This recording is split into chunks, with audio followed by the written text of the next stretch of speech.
I thought today would be ordinary. Just another Tuesday where I'd leave campus, catch the crosstown bus and make it home before sunset. College had drained me back-to-back lectures, a failed quiz in economics and the usual anxiety about whether I'd scrape together enough for next month's rent. My mind was somewhere between exhaustion and autopilot as I walked down Fifth Avenue, earbuds in, trying to drown out the world with some indie playlist. Then everything stopped.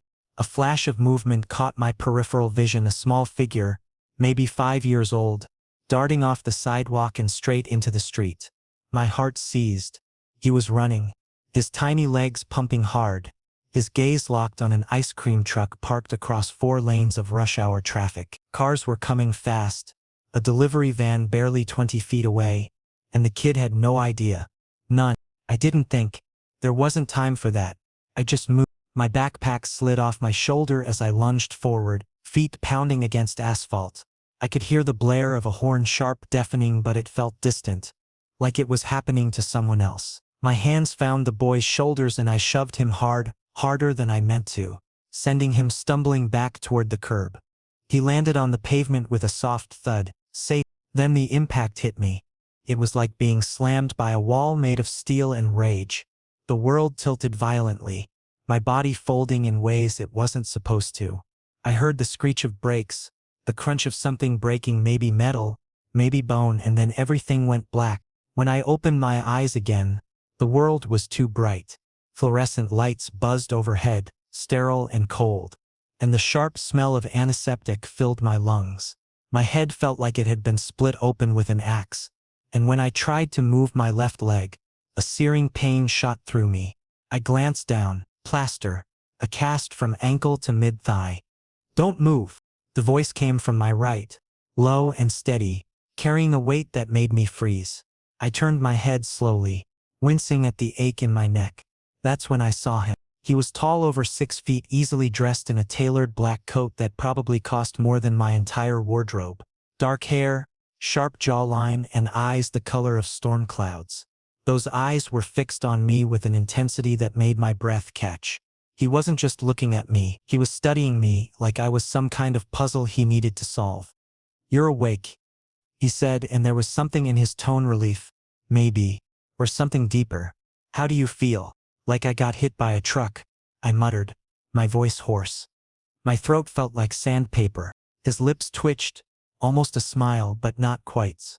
"You did." Technically it was a delivery van, but close enough. I blinked, trying to process that. The memories were starting to come back, the kid, the street, the horn. "The boy," I said suddenly, trying to sit up. He's fine." The man's hand moved, just slightly, like he wanted to stop me but thought better of it. "Thanks to you, you saved his life." I let out a breath I didn't know I'd been holding and sank back against the pillows. My entire body ached, but knowing the kid was okay made it bearable. "Barely. I'm Clifford Jose," he said after a moment, his gaze still locked on mine. "And you just saved my son." It took a second for that to register. His son, this man, this impossibly put together, intimidating stranger, was the kid's father. "Oh," I said lamely. "Because what else do you say to that?" "And your name?" he prompted, his tone gentler now. "Dave. Dave Reed." "Dave Reed." He repeated it slowly, like he was testing how it sounded, like my name meant something. "I can't thank you enough. What you did, putting yourself in danger like that." He trailed off, his jaw tightening. For a split second I saw something raw in his expression, fear, guilt. Maybe both. Then it was gone, replaced by that same controlled composure. "I owe you a debt I can never repay." "You don't owe me anything," I said quickly, shaking my head. Anyone would have done the same thing." "No." His voice was firm, almost sharp. "They wouldn't have. Most people would have hesitated, called for help, or looked away. You didn't. You acted. That takes something most people don't have." I didn't know what to say to that, so I said nothing. The silence stretched between us, heavy and awkward, until the door swung open. The boy burst in, his small hand clutching a nurse's fingers. The moment he saw me, his face lit up. "You're awake," he shouted, breaking free and running to the side of my bed. "You're the hero. Daddy said you saved me." My chest tightened. He was so small, so full of energy and life. His dark curls were messy, and there was a bandage on his elbow, probably from when I'd pushed him. But he was smiling this huge, gap-toothed grin, and it hit me all over again. How close he'd come to dying. "Hey, buddy," I said softly, managing a weak smile. "You okay?" "I'm okay. But you got hurt because of me." His face fell a little, his bottom lip trembling. "I'm sorry." "Don't be sorry," I told him, reaching out to ruffle his hair. "I'm just glad you're safe." He beamed at that, his sadness forgotten in an instant, and started chattering about the ice cream truck and how he'd wanted chocolate chip cookie dough. I listened, nodding along, but my attention kept drifting back to Clifford. He was watching us, watching me with an expression I couldn't quite read. There was something in his eyes, something intense and unguarded, that made my stomach flip. Eventually, the nurse coaxed the boy Mark. I learned his name, was back into the hallway, promising him a snack from the cafeteria. That left me alone with Clifford again. "He likes you," Clifford said, breaking the silence. "Mark doesn't warm up to people easily." "He's a good kid," I replied, meaning he is. Clifford's gaze softened, just for a moment, before sharpening again. "Dave, I meant what I said. I'm in your debt. If there's anything you need, anything at all, I want you to tell me." I opened my mouth to refuse, to insist that I didn't need anything, but the words died in my throat. Because the truth was, I did need help. I needed a lot of help. But accepting it from a stranger, especially one who looked at me like that, felt dangerous in a way I couldn't explain. "I'll think about it," I said finally, my voice barely above a whisper. Clifford nodded, seeming satisfied with that. "Good. I'll be back tomorrow to check on you." He turned to leave, his coat swishing behind him, but paused at the door. "And Dave, thank you for everything."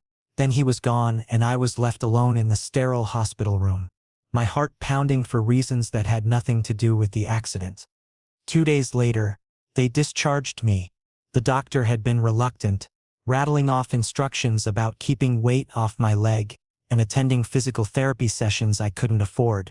I nodded along, pretending I'd follow through, and signed the papers with a shaky hand. My head still throbbed if I moved too quickly, and the crutches they'd given me dug painfully into my armpits. But I was desperate to get out of that hospital. The bills alone were going to bury me. I was waiting by the entrance, trying to figure out how I'd manage the bus with a cast and crutches, when a sleek black car pulled up. The window rolled down, and there he was. "Clifford." "Get in," he said, not a request. "I can take the bus," I protested weakly, even though the thought of navigating public transportation like this made me want to cry. "Don't be ridiculous. Get in the car, Dave." There was no arguing with that tone. I hobbled over, awkwardly maneuvering myself into the passenger seat while he watched with what might have been amusement. The interior smelled like leather and expensive cologne, and I felt painfully out of place in my rumpled clothes and unwashed hair. The drive was quiet at first. I stared out the window, watching the city blur past, until Clifford broke the silence. "Where do you live?" I gave him the address, and his brow furrowed slightly. "That's across town." "Yeah." I didn't elaborate. There was no point explaining that it was the only place I could afford, a tiny studio in a building that should have been condemned years ago. When we pulled up outside, I saw him take it all in. The cracked steps, the graffiti on the walls, the overflowing dumpster in the alley. I waited for judgment, for some comment about how I should find somewhere better, but he just got out and came around to help me. "I've got it," I said, waving him off, but he ignored me. His hand gripped my elbow, steadying me as I balanced on the crutches, and we made our way inside. My apartment was worse than I remembered. I'd left in a hurry 2 days ago, and now I was seeing it through his eyes. The sagging couch, the peeling wallpaper, the stack of overdue bills on the kitchen table. I wanted to disappear. Clifford stood in the middle of the room, his expression unreadable. Then he spoke. "You can't stay here." "Excuse me?" My voice came out sharper than I intended. "This isn't safe, Dave. The building, the neighborhood," he gestured vaguely. "You shouldn't be living like this." "Like what?" I shot back, anger flaring despite the exhaustion. "I'm doing fine. Are you?" His eyes locked onto mine, and suddenly I couldn't lie. "You're a college student working multiple jobs to scrape by. You just got hit by a van trying to save my son and now you've got medical bills you can't pay. Don't insult my intelligence by pretending everything's fine." I looked away, my jaw clenched. He wasn't wrong, but hearing it said out loud stung more than I wanted to admit. "What do you want me to say?" "I want you to let me help." "Why?" I demanded, turning back to face him. "Because you feel guilty? Because you think you owe me something? I don't need your pity, Clifford." "This isn't pity." He stepped closer and suddenly the room felt too small. "You saved the most important person in my life. Do you have any idea what that means to me? What I would have lost if you hadn't been there?" His voice cracked slightly on the last word and I saw it again, that raw vulnerability he'd shown in the hospital. It threw me off balance. "I don't want to owe you," I said quietly, the fight draining out of me. "You don't owe me anything, but I owe you." He pulled something from his pocket, a sleek business card with his name embossed in gold. He set it on the table, right on top of the pile of bills. "Call me if you need anything. Medical expenses, rent, groceries, anything." "I mean it." I stared at the card, my throat tight. Part of me wanted to rip it up, to prove I didn't need his charity. But another part, the practical, exhausted part, knew I couldn't afford that kind of pride. "I'll think about it," I said again. The same words I'd given him at the hospital. Clifford studied me for a long moment, then nodded. "All right." He moved toward the door, then hesitated. "Dave?" "Yeah?" "Take care of yourself." And then he was gone, leaving me alone in my tiny, broken apartment with his card sitting on the table like a lifeline I was too stubborn to grab. That night, I couldn't sleep. My leg ached, despite the painkillers, and my mind kept replaying the conversation. The way he'd looked at me. The concern in his voice, it didn't make sense. I was nobody, just some college kid who'd happened to be in the right place at the right time. So why did he care so much? I picked up the card, running my thumb over the embossed letters. Clifford Doze, CEO. There was a phone number, nothing else. Simple, direct. I told myself I wouldn't call, that I'd figure things out on my own, the way I always had.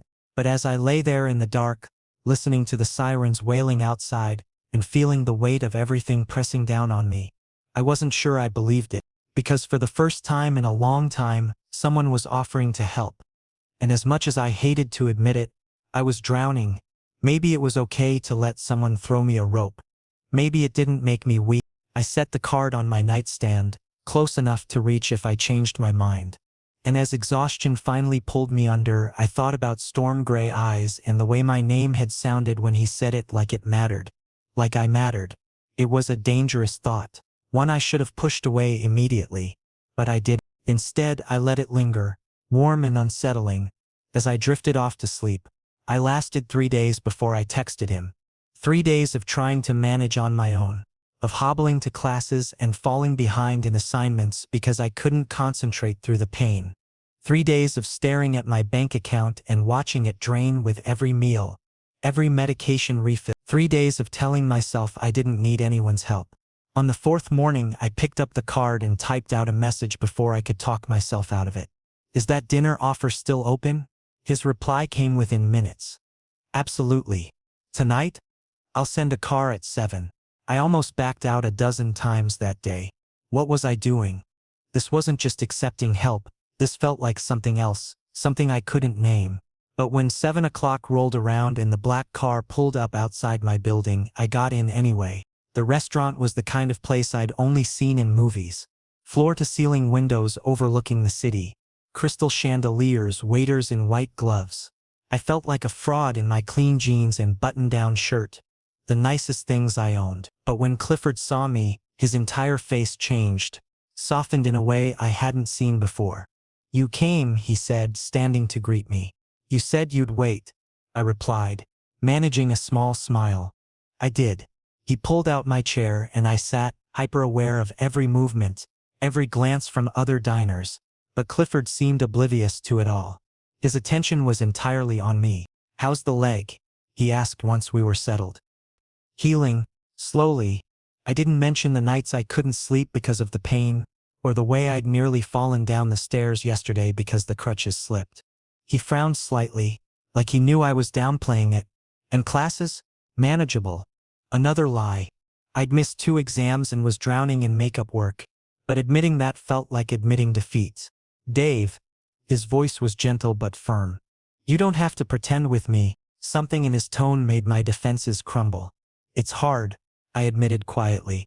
Everything's hard right now, but I'm handling it. You shouldn't have to handle it alone. Before I could respond, the waiter appeared with menus. Clifford ordered for both of us, actually, which should have annoyed me but somehow didn't, and then we were alone again. Tell me about yourself, he said, leaning back in his chair. What are you studying? Business administration. Boring. I know. Not boring. Practical. What do you want to do after graduation? I hesitated. Nobody ever asked me that. Not seriously.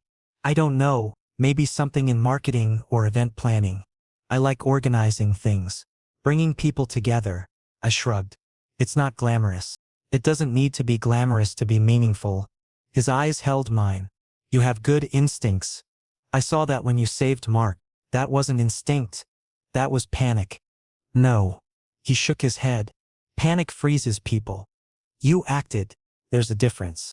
Our food arrived, and we ate in comfortable silence for a while. Then Clifford spoke again, his voice softer than before. I want to tell you something about Mark's mother.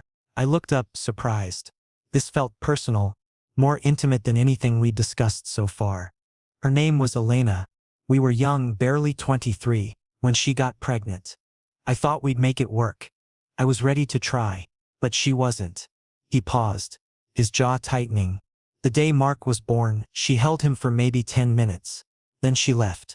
I haven't heard from her since. I'm sorry, I said, meaning it. That must have been incredibly hard. It was. Still is, sometimes. Mark asks about her occasionally and I never know what to say. He met my eyes. But he's everything to me. I'd give up everything else if it meant keeping him safe. When I saw him in that street, when I realized what almost happened, his voice broke slightly. I felt like I was dying. My chest tightened. He's lucky to have you. I don't feel lucky most days. I feel like I'm failing him. Working too much. Not being present enough. He exhaled slowly. But then you appeared. You saved him without hesitation. Without even knowing who he was.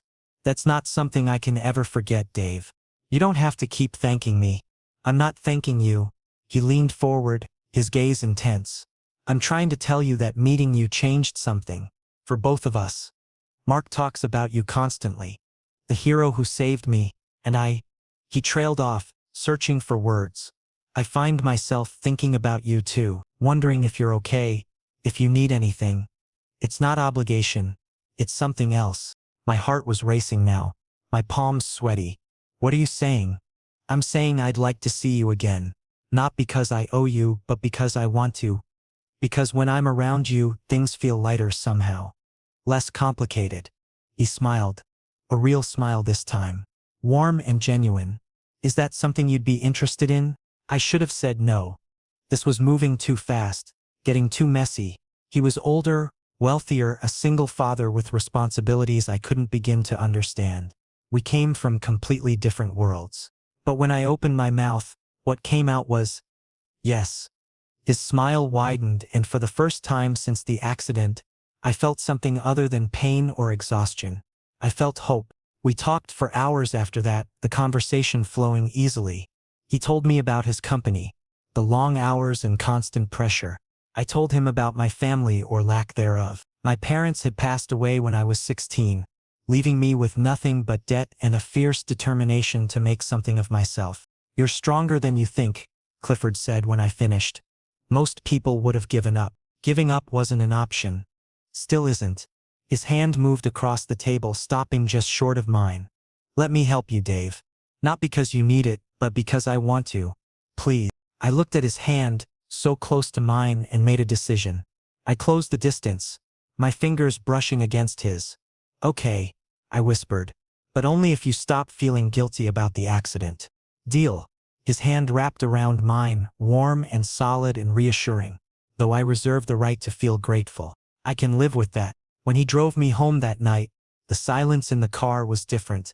Comfortable, filled with possibility. At my door he turned to me. Can I see you again?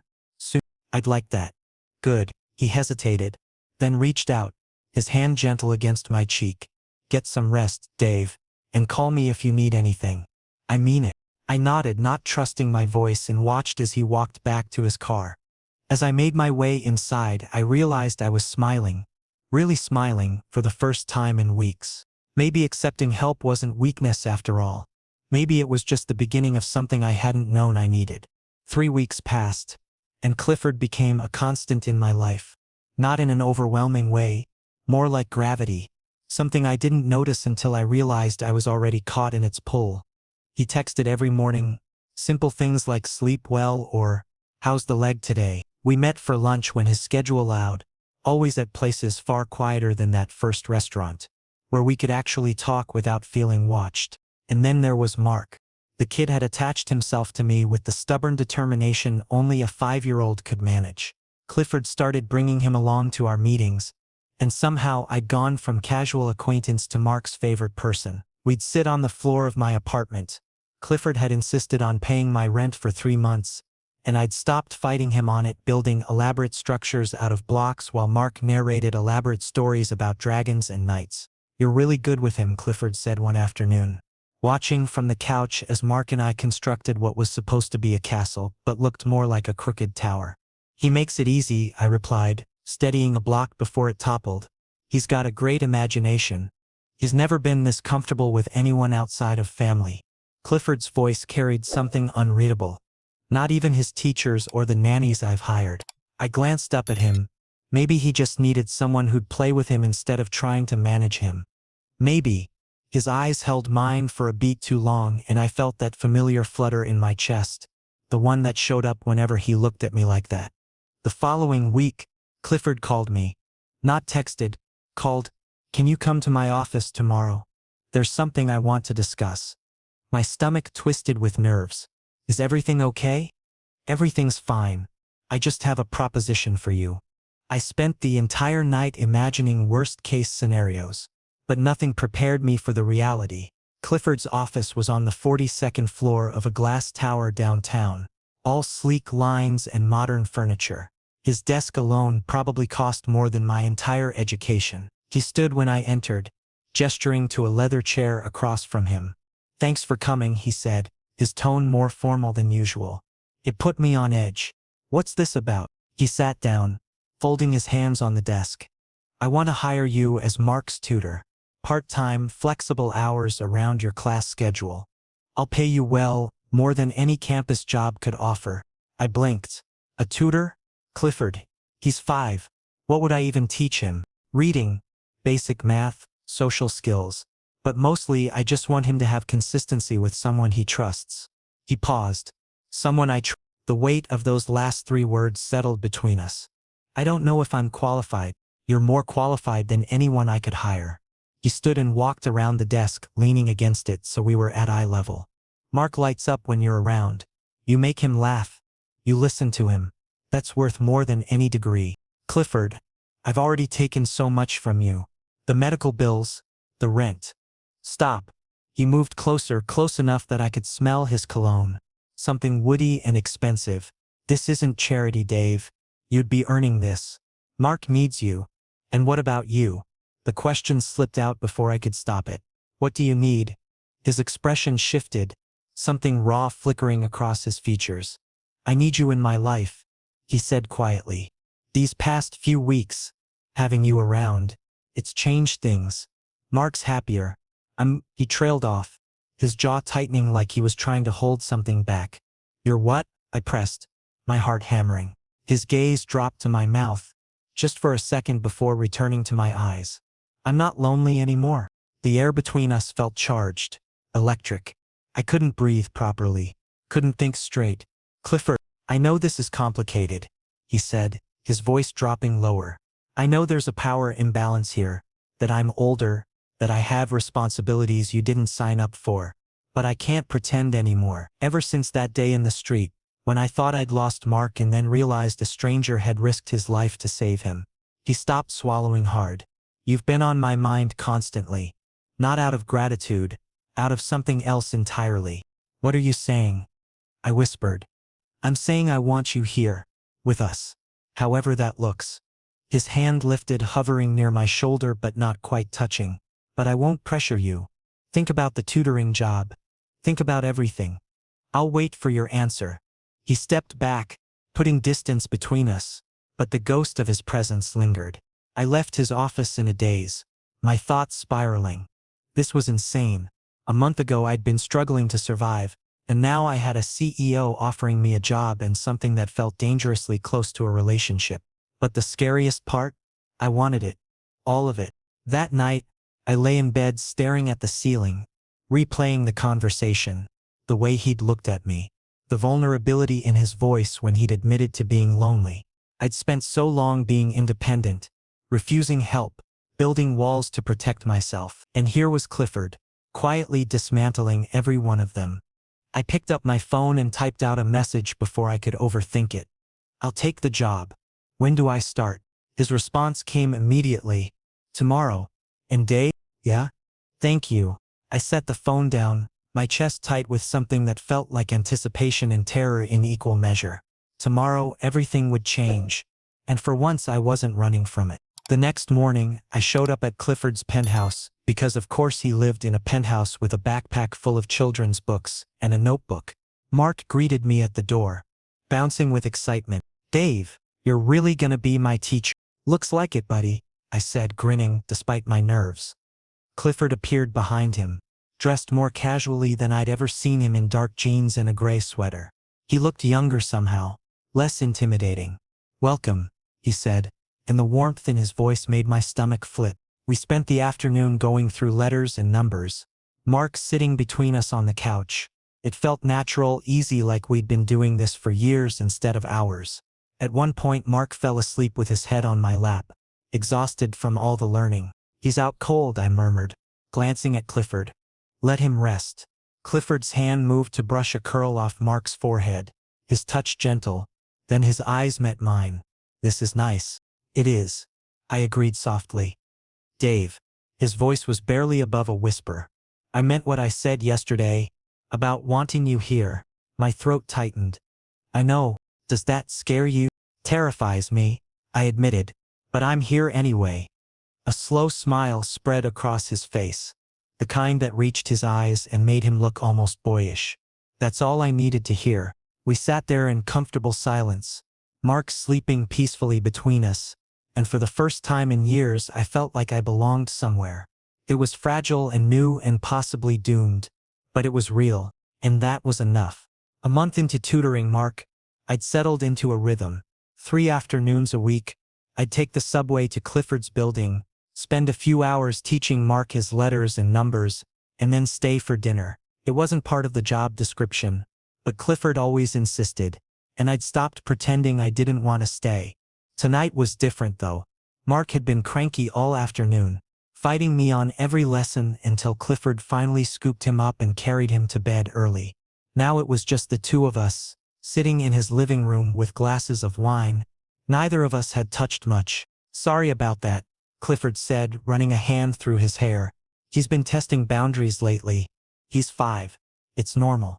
I leaned back against the couch, feeling the exhaustion from the day settle into my bones. You're doing great with him. You know, some days it doesn't feel like it. He turned to face me, one arm draped along the back of the couch. I worry I'm not enough.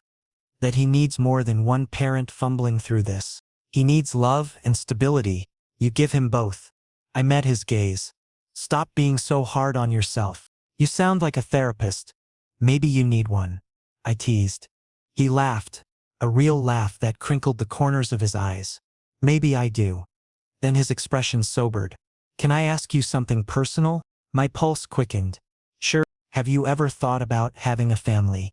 A partner, kids? The whole picture? The question caught me off guard. I don't know. I never really let myself think that far ahead.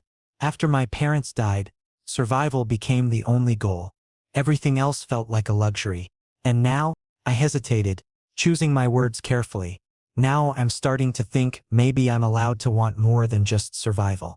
What do you want, Dave? His voice was soft but intense, and suddenly the space between us felt impossibly small. I started, then stopped. How could I explain that what I wanted was sitting right in front of me? I want to stop being afraid of letting people in.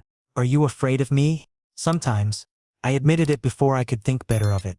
Not because of who you are, but because of how you make me feel.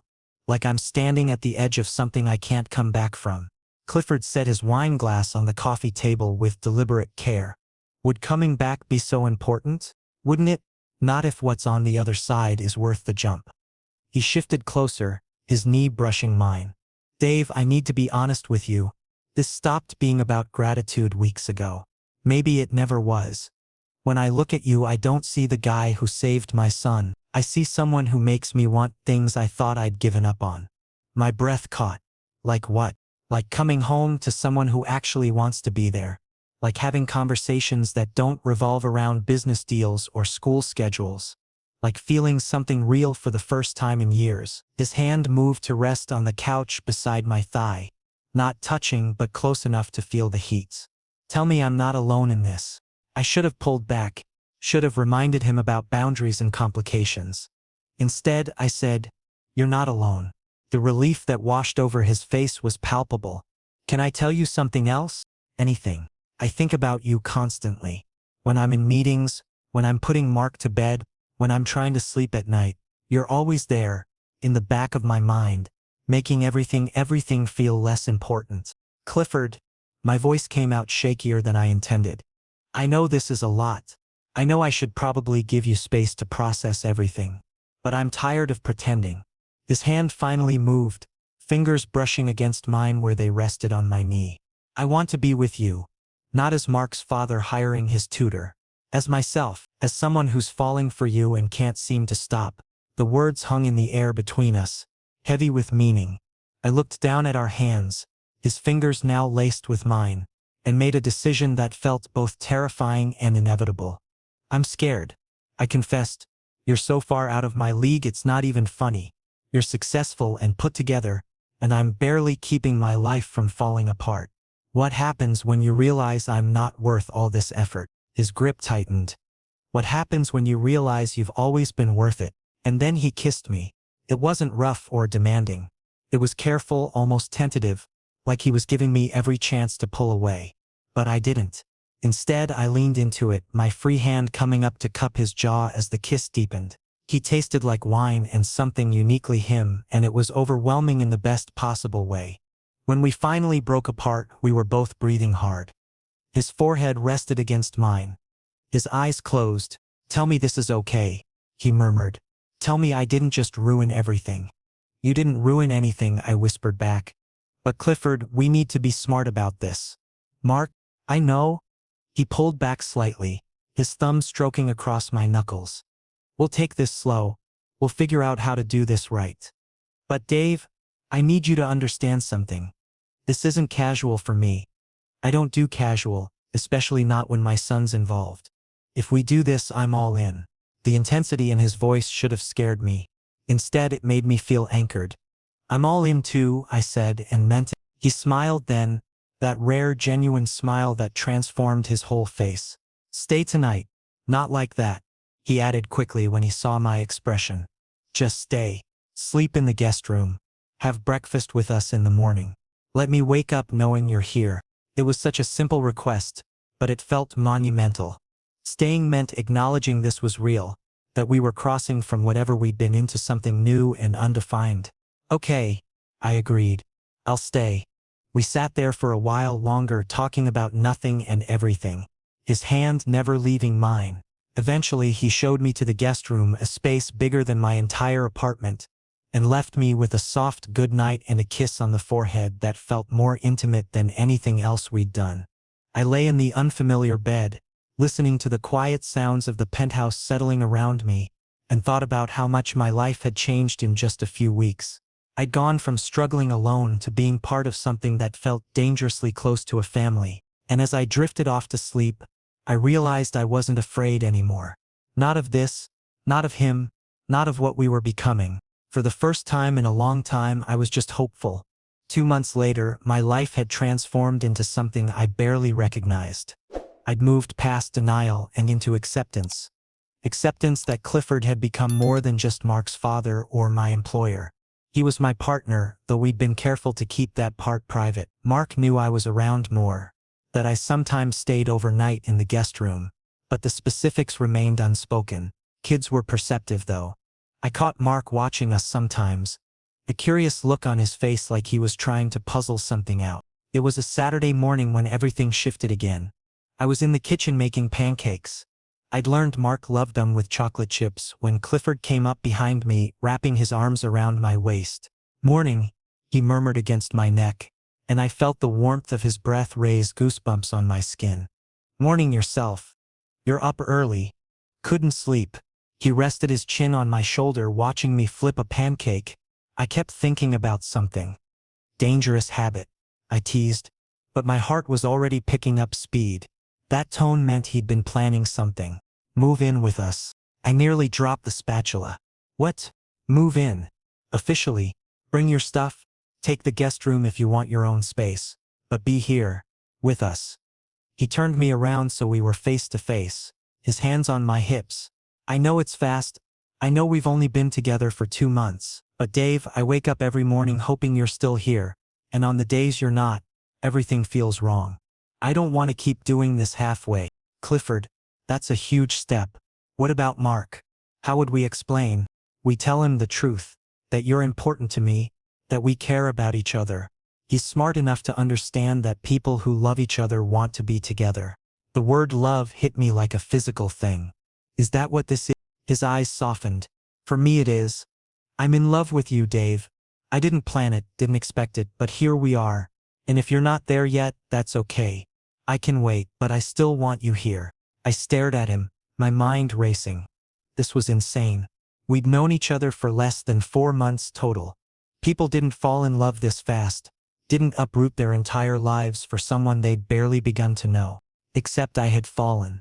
Somewhere between late-night conversations and watching him read bedtime stories to Mark. Between kisses in the kitchen and the way he looked at me like I was something precious. I'd fallen completely. "I'm terrified," I admitted. "What if we're wrong? What if this doesn't work and it affects Mark? Then we figure it out together." "But Dave, I don't think we're wrong. Do you?" I thought about my cramped apartment that never felt like home. About coming here and feeling like I belonged. About Mark's laughter and Clifford's steadying presence and the way everything just worked when we were together. "No," I said finally. "I don't think we're wrong either." His whole face lit up. "Is that a yes?" "It's a yes. I'll move in." He kissed me then, deep and thorough. And I forgot about the pancakes until the smoke alarm went off.